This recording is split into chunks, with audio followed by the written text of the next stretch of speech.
and welcome to episode 39 of the How to Survive podcast.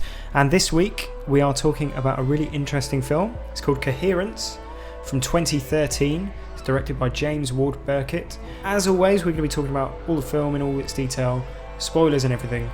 So I really would recommend you go and watch it. But me and my co-host Joe, who's here with me, we'd especially recommend it with this film because it's a really unknown film. We both went into it not knowing anything about it. Exactly. It was recommended by a listener, Ben.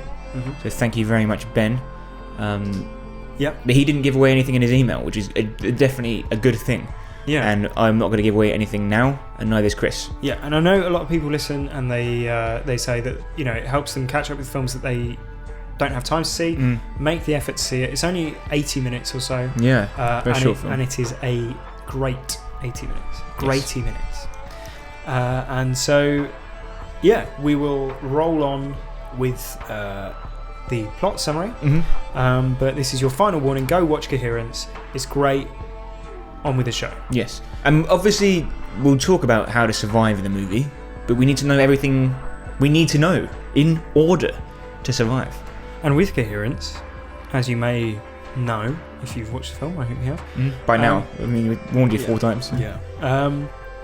I mean, normally when we do a sort of plot summary, like we type it out ourselves, you know, just so we have it in our own head, I guess, rather than copying it from Wikipedia. Normally they're about half a page, I don't know, you know, 2/3 of a page. My plot summary goes on for well over a page and a half. Well. And this is an 80-minute film. So it is, as Rick McCallum would say, dense. Yeah, it's absolutely dense. So, yes, Coherence. Let's talk about it. A group of friends meet for a dinner party. They are 4 couples. Em and Kevin, Mike and Lee, Hugh and Beth, and a new couple, Amir and Laurie. Laurie and Kevin previously had a relationship, and we learn from the other friends' interactions that Laurie is somewhat a fan of drama. So that gives us the introduction to all 8 of the characters that are in the film, basically. Yes. On the same night, a comet happens to be passing unusually close to the Earth. On the way to the party, Em's phone mysteriously breaks, and soon after, Hugh's breaks too. Hugh's brother, who has a keen interest in quantum physics, has said to watch for the occurrence of unusual events and to phone him if anything out of the ordinary happens. Hugh decides to phone him, but the phone lines and internet are down.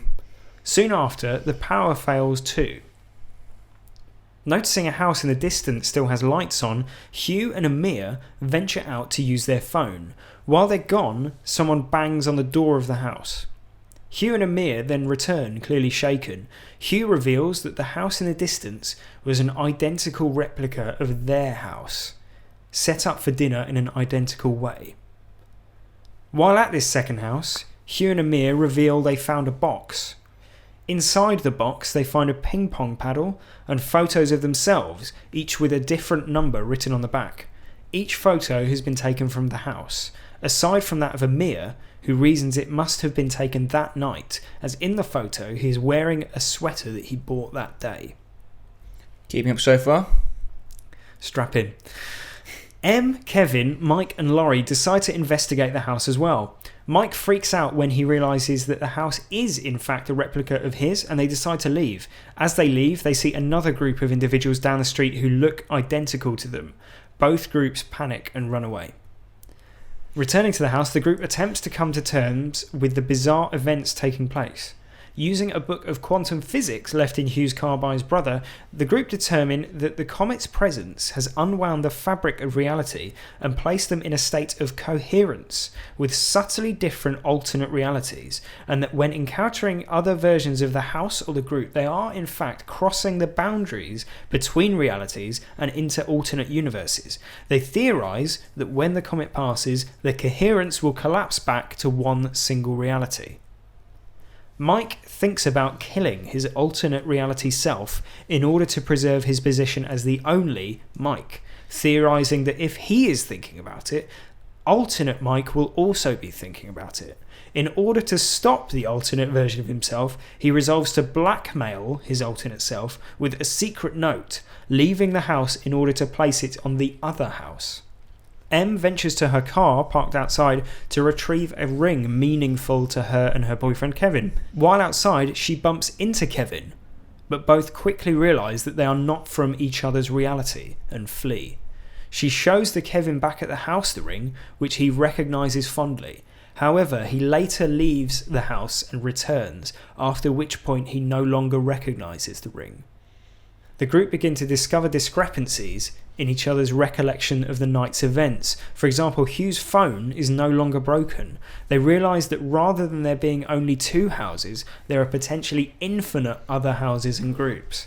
They decide to create their own box with numbered photographs and a key item like the one they found earlier as a marker of their universe. M compares the numbers of the original photographs with the ones each group remembers being assigned and discovers that a number of the individuals in the house are not from the same reality. Each time they leave the house into the darkened street and return again, they are in fact ending up in one of many possible alternate realities. Tensions grow between the group as each doesn't know if the other is really from their home reality. Hugh then finds the blackmail note Mike sent himself, an alternate Mike, must have had the same idea, and realises that Mike has had an affair with Beth, his wife, heightening tensions further still. Suddenly, a third Mike appears and beats his alternate reality self into submission. M realises her grasp on her universe has been lost completely and decides to find a happier alternate reality in the dark and take the place of her alternate self. Finding a reality in which she is successful in her career and relationships, and where the group have not realised the coherence is taking place, and at this point I've started labelling the various versions of M as to distinguish them. M Prime drugs M Sweater and hides her body in the trunk of her car. M Prime, by the way, is our M that we follow through the film. Returning to the house, she appears to have been successful in taking her place, but another M, who we'll call M3, who appears badly wounded, crawls into the house. M Prime beats her to death in the bathroom with a toilet lid and hides her body in the bath. Returning to the living room, she collapses for unknown reasons. The next morning, M wakes to find that the comet has passed and the coherence has collapsed, leaving her in one single reality. She finds her friends and Kevin, and everything seems fine until Kevin receives a phone call from M's phone, which he remarks is strange. The film ends with Kevin and M looking suspiciously at one another. And that is Coherence. I think your telling of it was quite coherent, so well done. Thank you. I mean, it boils down to essentially a comet passes over the Earth, and a group in a house find that if they leave the house, they switch realities, and the house they return to isn't the original one. And there are sort of subtle differences between the distinguishing realities. And they might be things like the item that they put in the box, the number that they get given because they roll a dice to draw on the back of the photograph. Things that are essentially random remain random between the different universes. They're not identical, and that's how we are able to distinguish them. But they are indicative of wider differences in like the past and the history of the characters. So M finds a reality at the end of the film in which she's successful in her career. Right. Because we know from the opening scenes of the film that in her original reality, the reality that we begin the film in, she's not successful in her career. She's dissatisfied, unhappy. Exactly. It's a very interesting film. Yeah, it is. What did you think? It takes on a lot, doesn't it?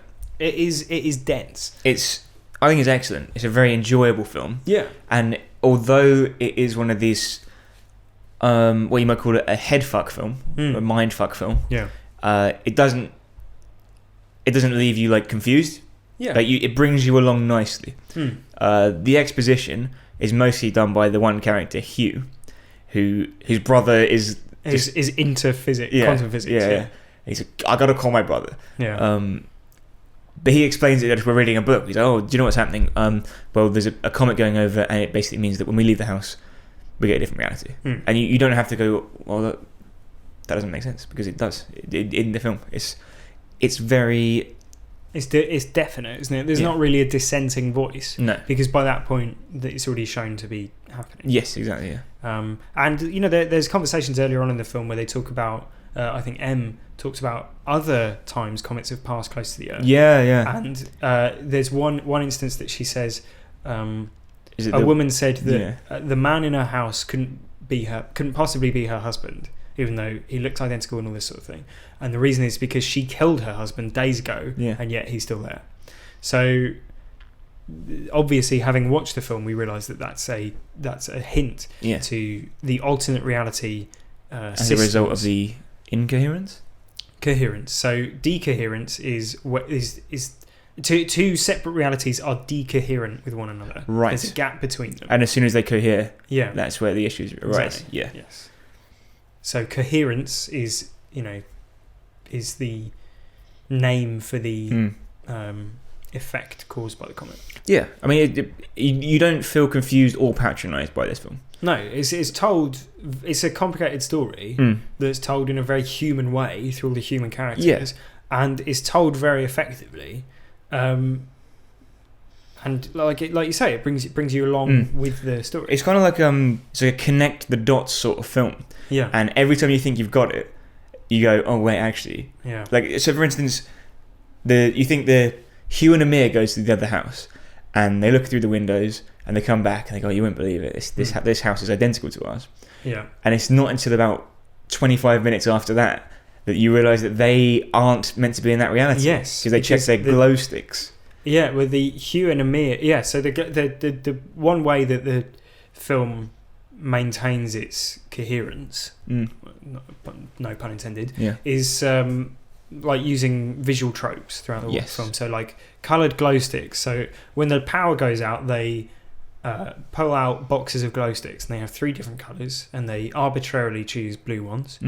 And then later on, when they encounter the other group in the street, they're holding red glow sticks, and those are sort of times at which the realities have diverged from one another, like those moments of chance.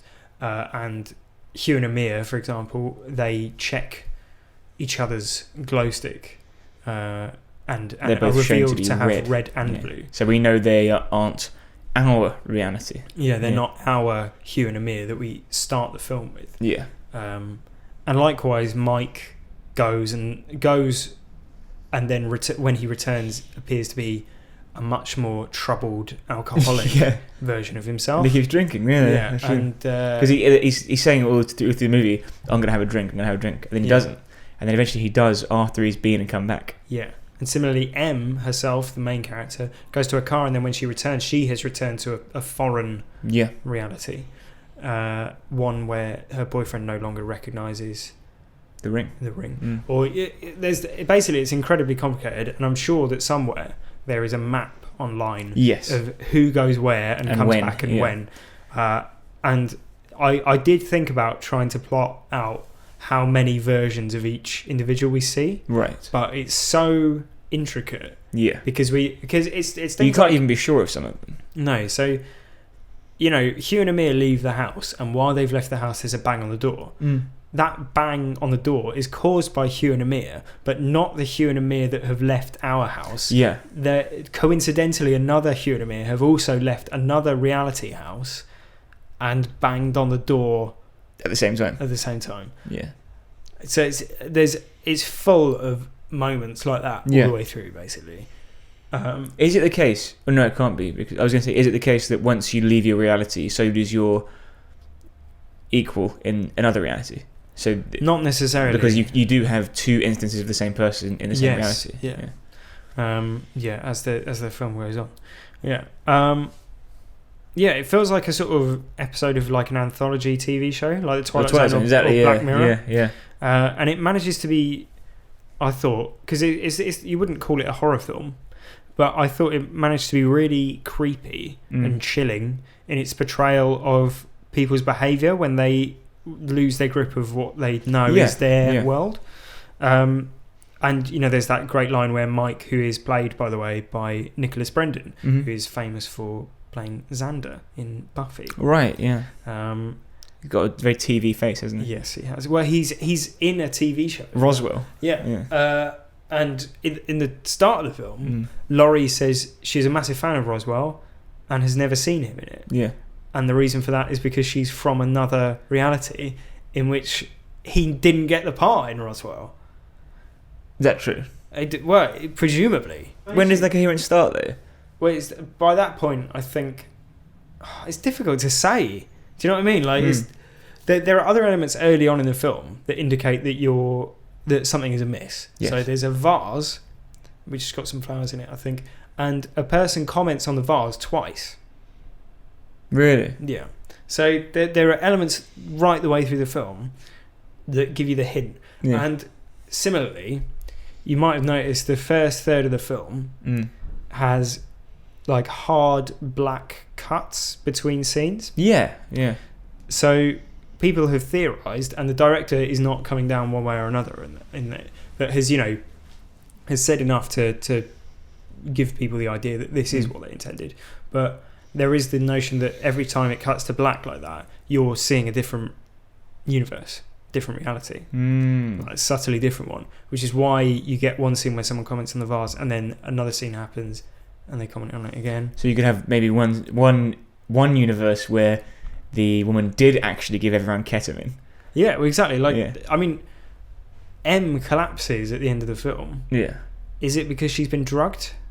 Yeah. I mean, like there is a wealth of possibilities basically the whole way through the film.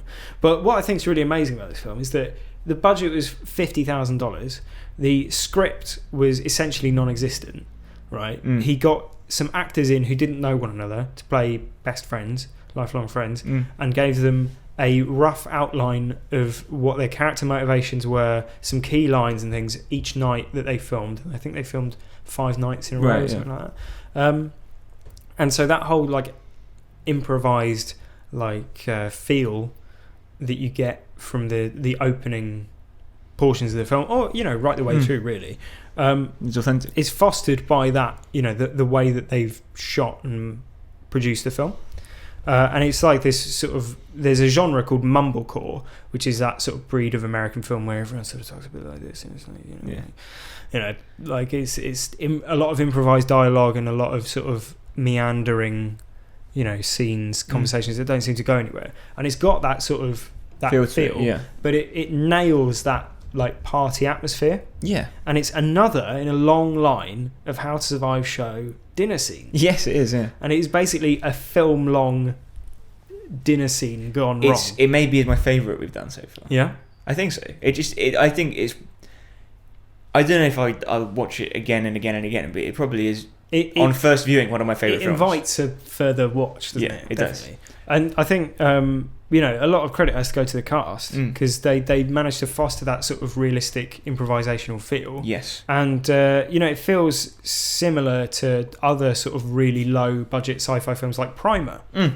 But what's noticeable about notable difference between this and Primer is that Primer sets its stall out by having the main characters be incredibly intelligent scientists, basically. Yeah, to the point where we are left behind. Yeah, exactly. Yeah. Whereas this is like average person who maybe you could argue goes along with stuff very readily. Yes. But otherwise, they're average people who are put in this extraordinary situation and have to deal with it however they can. And the darkness in the film comes from seeing how they deal with it. Like whether it's falling apart and becoming an alcoholic, and the alternate reality thing allows them to show you many different ways that the same person has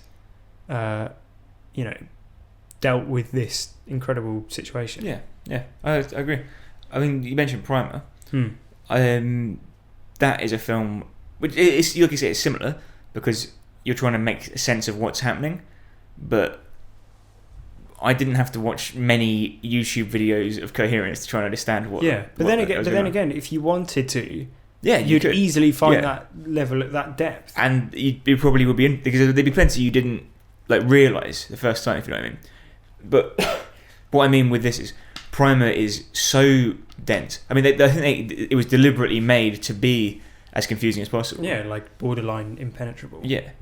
But that's annoying And, I mean, it's to its credit. It's in its own way. Yes. Like it is what it wants to be.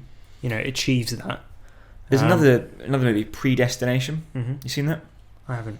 So it's kind of similar. There's, I don't want to say too much. Okay, if you want to protect yourself from the Ethan Hawke movie Predestination, skip forward now 30 seconds.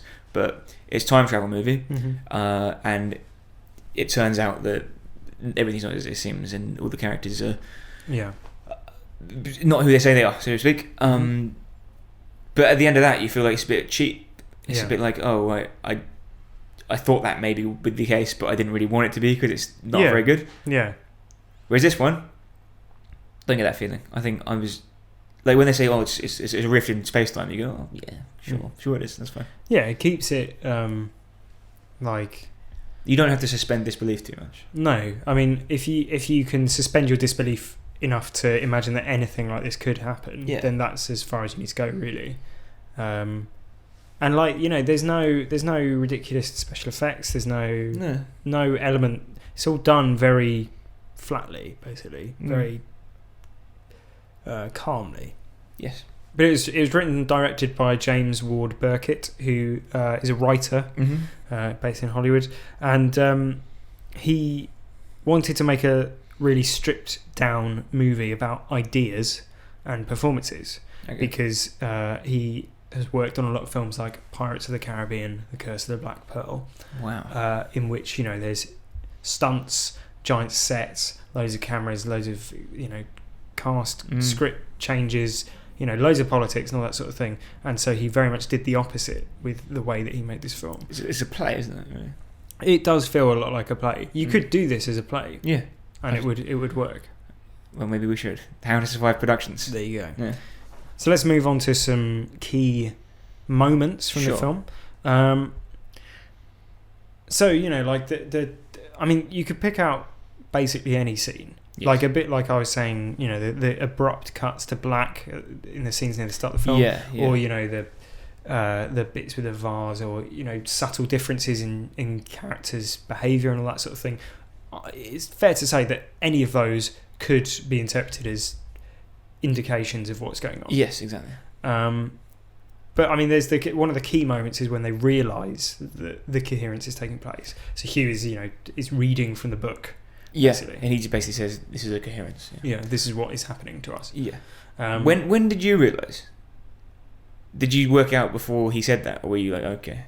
I think by that point they've already seen the alternate reality versions of themselves with the glow sticks.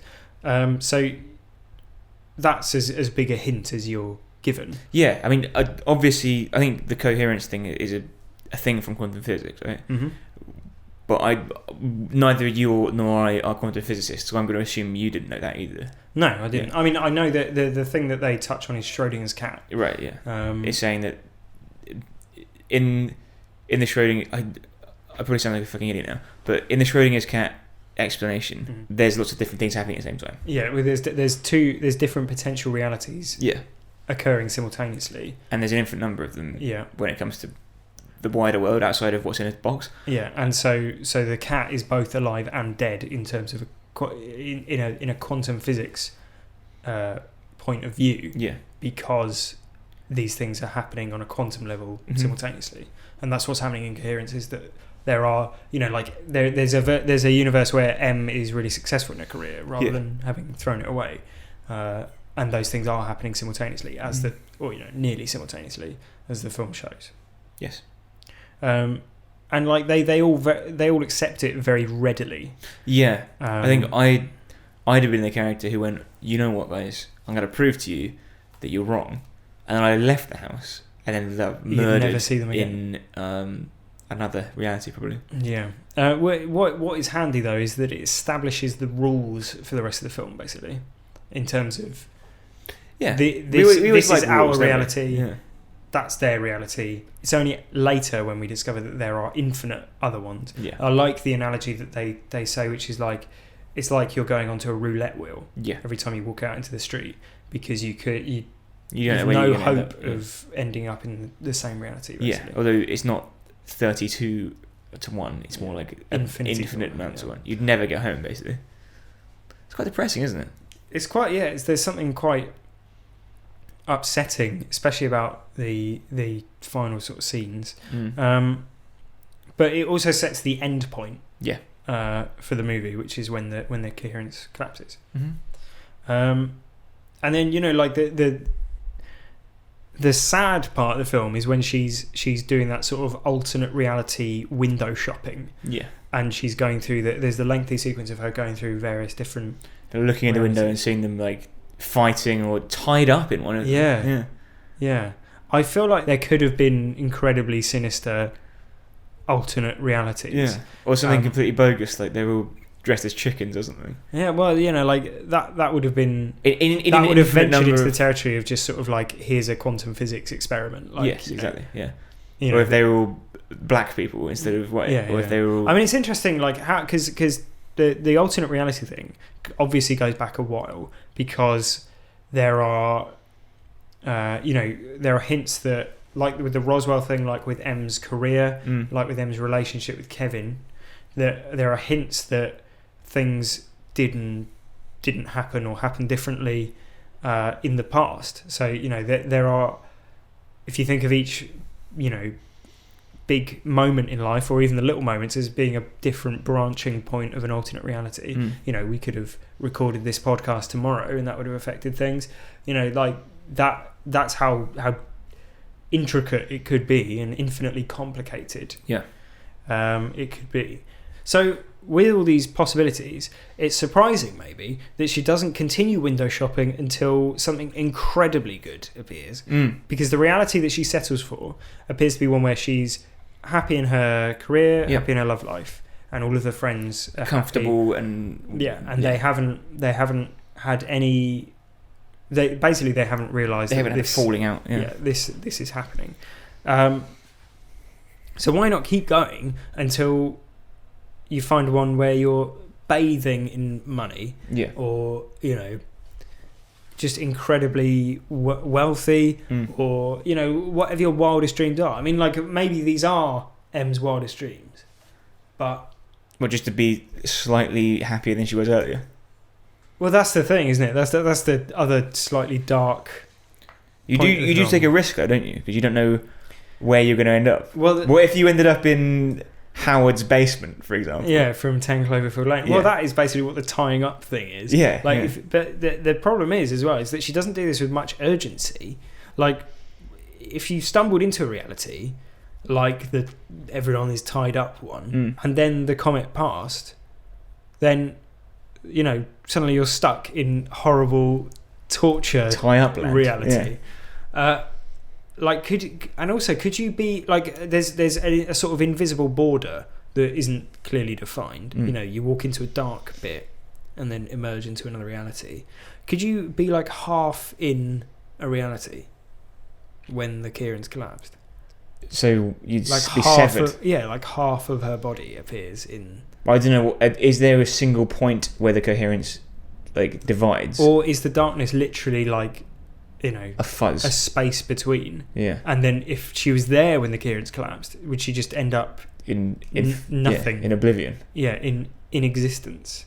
There's a Stephen King book called Under the Dome. Yes. Which is a small American town that suddenly an invisible force field dome appears around the town. Yeah. And it happens instantaneously. And so in that, there are characters who are, driving down the road happily, and then because it's invisible, they crash into this invisible barrier at 60 miles an hour and die. Right. And there are characters who are like out tending their farm and happen to be stood on the border, right, and get cut in half, severed, or have their leg cut off by the thing because they're stretching over the border.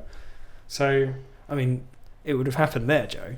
And then when she finally finds the reality that she's happy with, we've got the whole drug murder scene. Yes. So my interpretation of it, right, and this, I sensed you bristling when I was going through this bit in the plot summary. Right. She drugs a version of herself and puts her in the trunk of her car. And then later on, a version appears in the house, like crawling, obviously exhausted or wounded, possibly drugged. I don't think they're the same. You think there's a third person? I think so, because it's So just let's just go over this again. M, who we've been following since the beginning of the film, M prime, and we'll assume it's been the same one throughout. Yeah, she encounters, or she waits for the successful M, who is wearing a sweater, Yeah. to go to her car. At which point she drugs her and puts her in the boot of her car, and steals her sweater and goes back inside the house. Yes. Then another M appears in the house later on, and she's forced to, go into the Bludgeon bathroom her, and bludgeon her to death. My interpretation of it was that this was like another M who is also looking for a place to be. a Right. salvation of sorts. I had the feeling it was maybe the same M, but either's acceptable, I think. Yeah, it's not defined, obviously. No. I mean, the ending as well with the, the phone call. Obviously, the look that Kevin gives M is that, why am I hearing your voice at the end of the phone when you're stood in front of me? Yes. Could it also be that he's looking at her and he is a Kevin from a tertiary universe as well? Right, yeah. And he has realised what's going on. Yeah. So he knows that she knows. Yeah. But it's obviously never explained exactly. No, exactly. We'll have to look forward to Coherence 2. Yeah. But imagine, let's have a thought experiment of what happens.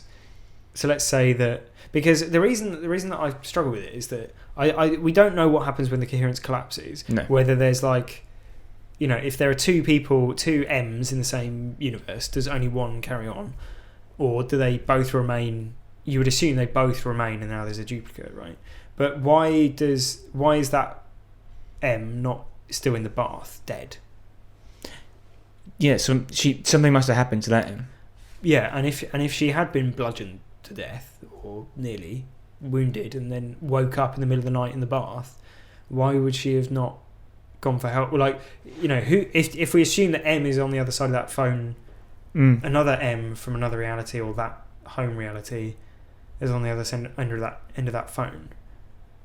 What has she been doing for the rest of the night? Could it be that other members of the house knew about it and hid the body? Maybe. It's difficult, isn't it? We're never going to know. What would have been a cool ending is that she goes this is the reality where duplicates are an accepted thing in life, and murdering them and having your friends dispose of the body is perfectly normal behaviour. Yeah. There's duplicates walking around all the time. Exactly. Yeah. She ends up in a universe where there's infinite M's. Yeah. Yeah. Everyone is M. Yeah. Yeah. No, but yeah, it's difficult to unpick exactly what happens, but I think that makes it creepier rather than frustrating. Yes. I don't feel like annoyed that I don't know exactly what's it's still on. As soon as it all starts going sort of crazy and it's like chaotic, you don't know what universe. I was watching it like wide-eyed in a sort of like, what is happening way, but not in a confused way. Yeah, just like, imagine this happened to you. Yeah. And you can sort of, none of the behaviour seems unrealistic. I know it's sadistic for M to kill another version of herself. Yes. To be happy, but it doesn't jar with everything that we know about the character, because she's obviously unhappy by this point. Yeah. But yeah, it's a complicated ending, but a very good one. Ambiguous. I enjoyed it. And so we get on to what is probably one of the strangest or most difficult how to survive challenges we've ever done. So by how to survive, I assume we mean how to remain in your reality, or at least not necessarily establish who is who. Yeah, there could be anything that aids your survival. Right. Obviously, you want to be at an advantage in terms of knowing who is who, knowing the I don't know whether you'd call them rules of your reality, or the reality that you're in.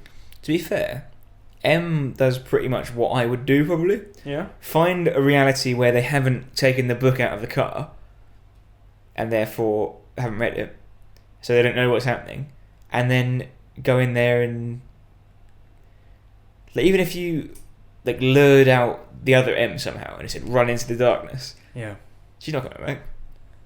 Yeah. Like, maybe she should have done that. Just chuck the body down the road. That is definitely one option. Like, if I'm gonna hide a body, probably Hide it in throw another it into the black universe. hole. Yeah. Yeah. So would that be one option for your survival, rather than hiding the drugged version of you? But how do you get it into the black hole without going into the black hole?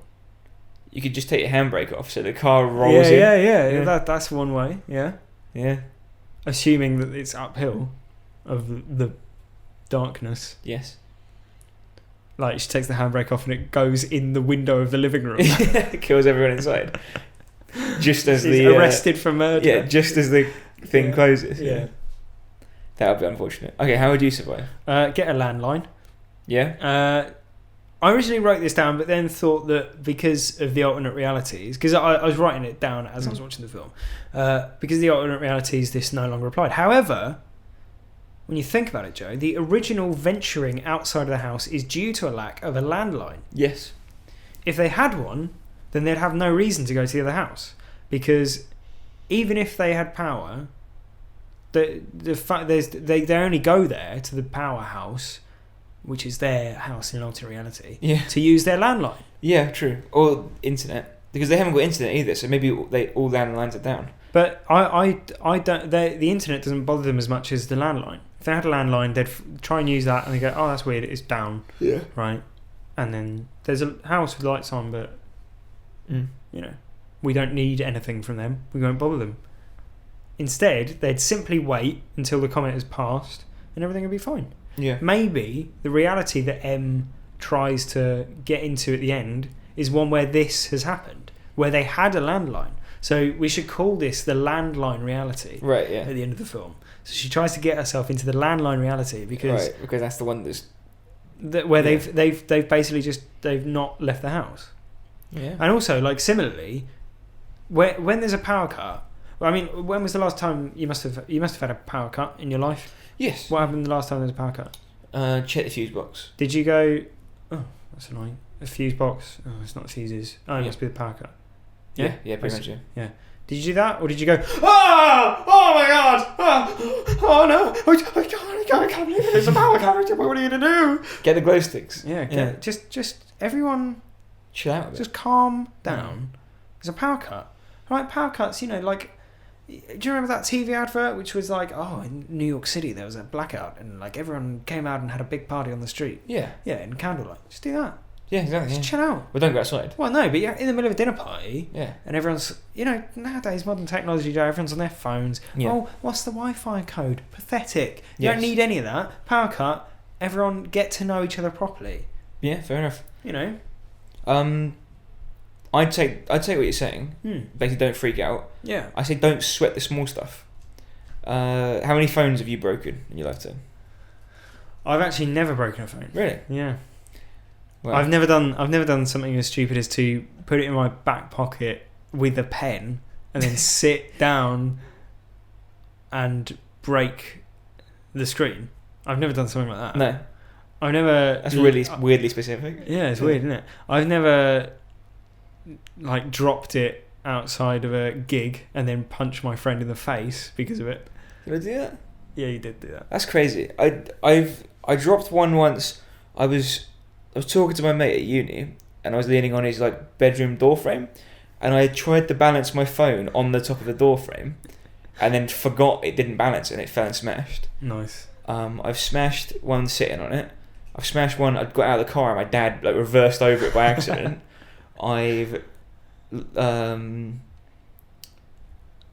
dropped one in a club. I dropped the same one in a club, different club. I've dropped one getting out of a taxi. Honestly, I'm a liability when it comes to phones. This one, touch wood, is only on its second screen because I got water in it. Okay.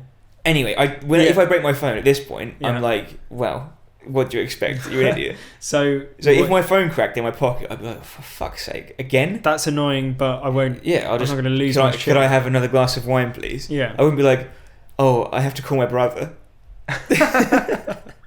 Yeah. Yeah. Unless he can fix phones. Yeah. Yeah. Well, if you're. Yeah.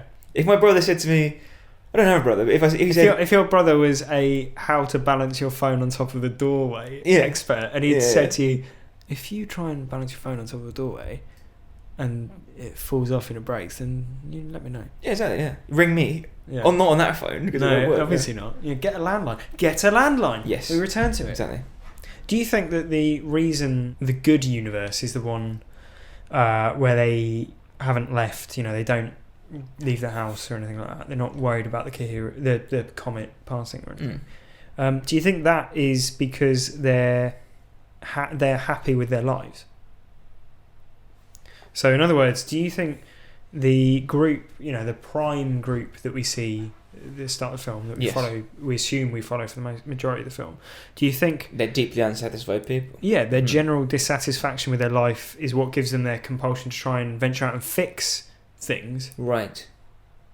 And then, by that logic, if you were happy in life, generally, maybe the compulsion to fix things yourself wouldn't exist. I remember there's a Kierkegaard quote where he says busy people, or busyness, comes from a sense of dissatisfaction or unhappiness. Okay. In the same way laziness does. Right. That's another extreme. So your supposition makes sense from a Kierkegaardian perspective, in that these people are only busy, they're only active and fussing because they're unhappy. So yeah, I'd agree with that. Okay. On a slightly different note, this is more about interpersonal skills. Right. Mike, played by Nicholas Brendan, who has had some drinking problems. He's got it's implied somewhat of a checkered history. Yep. It is revealed, has previously slept with Beth. Yes. The world's most annoying dinner guest. Hippie woman, and Hugh's wife. Yes. And Hugh is the only member of the friendship group that... doesn't know. Yeah. So this sparks an argument, and Hugh ends up punching Mike after Mike says, well, what you don't realise is that there are infinite simultaneous realities. Right. And so what you need to bear in mind, Hugh, is that I've actually had sex with your wife literally infinite numbers of times. So my idea for how to survive would be, if you're trying to apologise for cheating with your friend's wife, don't remind him that technically, on a quantum level, it's happened literally as many times as he could possibly imagine. Yeah. And more. Because it's generally a bad idea. The thing is, though, he's also had sex with Hugh an infinite amount of times. Yeah. Yeah. What he should have said is, in other galaxies, I've been married to Beth. Yeah. And we're deeply in love. Yeah. And you're the one. You're married to Amir. And we're all married to one another. Yeah. And no one knows. Number of times. That would be a good movie. But basically, this lack of interpersonal and social skills is likely going to cause you problems if you're trying to negotiate with groups from neighbouring realities. Right. Which is not something that we see happen in the film. But it's, if it's happening an infinite number of times, this coherence, then there must be... I mean, I'd love to see the version of Coherence where two neighbouring realities meet and go, this is weird, isn't it? Yeah. Oh, let's all have a drink. Yeah. If I met myself, I probably would go, all right, what's up? That is the most Joe Sherrill thing I've ever heard. What? I thought you were going to say... In fairness, I thought you were going to say, if I met myself, I'd be pretty impressed. I'd probably ask him out, actually. Yeah, so basically, you need better social skills. It would be quite creepy, wouldn't it? It would be quite intimidating. Yeah. It'd be intimidating meeting me, because I'm such an intimidating person. Yeah. Yeah. I have a question. Mm-hmm. Does everyone in the world experience a coherence, which is just their home facing their home? I assume that it's a very specific set of circumstances, like a specific distance from the comet. Right. As opposed to, as you say, like everyone, like we would also. Yeah, yeah. Because it doesn't make any sense that, So the time space... It wouldn't isolate each person's house. No, that's what I was thinking, specifically. Yeah. So you think it's just that one house is on the rift? Hmm. Yeah. Yeah, I think it is, yeah.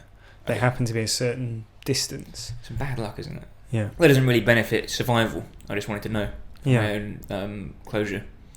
Yeah. I mean, like, one final idea for survival that I had was related to M. When she murders the alternate version of herself at the end, one possible idea would have been to try and position that person as the interloper into this reality. And so basically take the place of the original M, right, and say, look, that girl's the one from the alternate reality. Yeah. I mean, that's a classic like comedy movie trope, isn't it?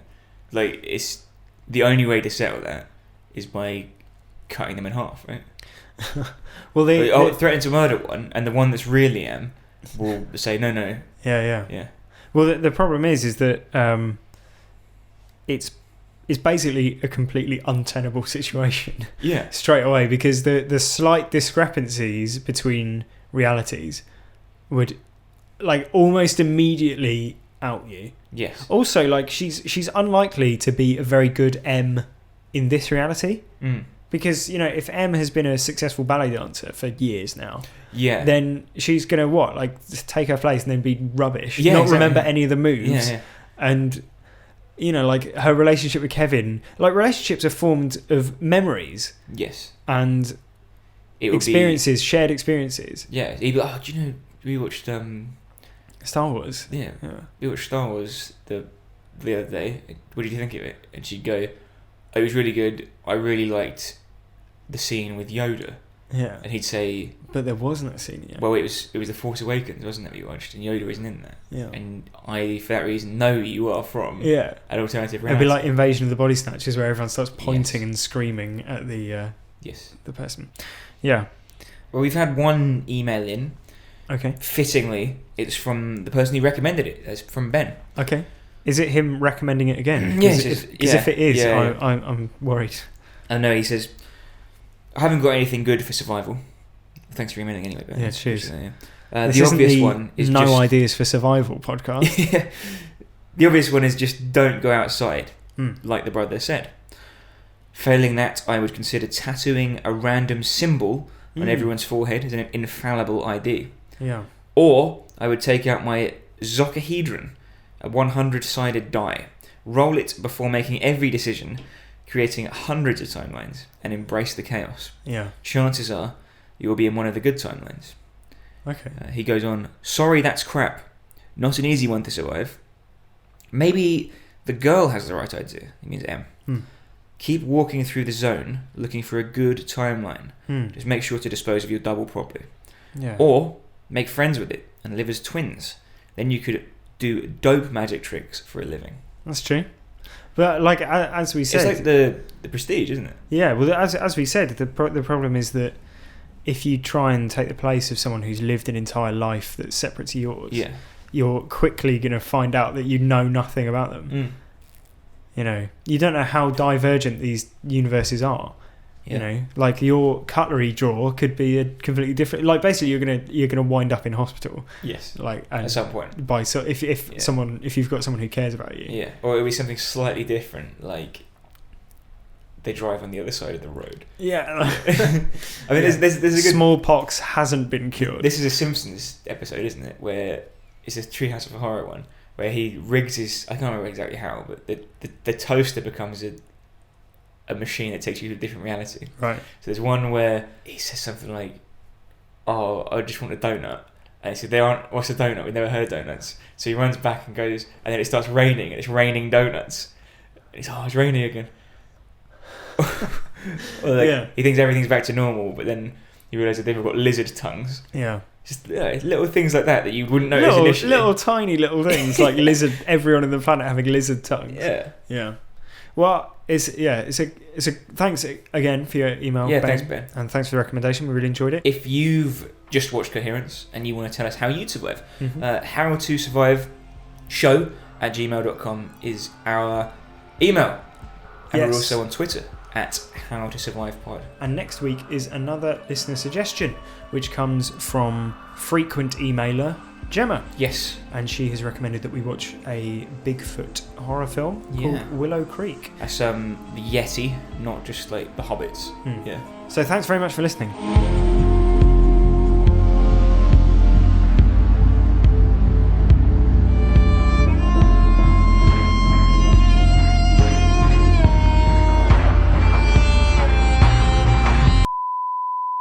Just 1 second before we finish. I just need to check. Okay, sure. Yeah.